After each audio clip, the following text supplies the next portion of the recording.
সৈনিকটি খুব সাবধানে পাথরের কফিনের ভেতরে তৈরি খাঁজের মধ্যে পাথরের তৈরি চাবিটি মিলিয়ে রেখে দিল। সাথে সাথে সেই পাথরের কফিন নিজে থেকেই বন্ধ হয়ে গেল। পর মুহূর্তেই চারদিক থেকে তীরের বৃষ্টি শুরু হলো। ভেতরে আটকে পড়া যুবকটি মুহূর্তের মধ্যেই নির্মমভাবে মারা গেল। সবার চোখের সামনে কফিনের খোদাই করা নকশার ফাঁক দিয়ে রক্ত বেরোতে লাগলো, যা নিচে তৈরি অদ্ভুত এক পাথরের নকশার ভেতর গিয়ে জমা হতে থাকলো।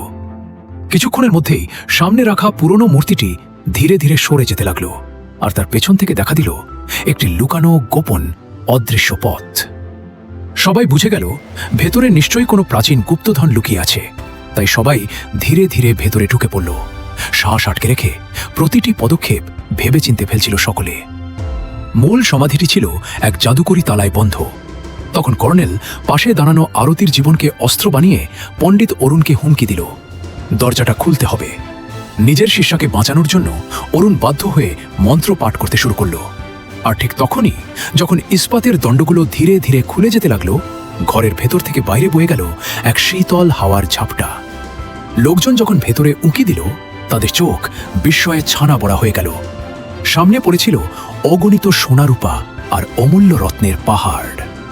শুধু একটা জিনিস নাও, সারা জীবন আরামে কাটবে। এই লোভে সবাই পাগলের মতো ছুপোছুটি আর লুটপাট শুরু করে দিল।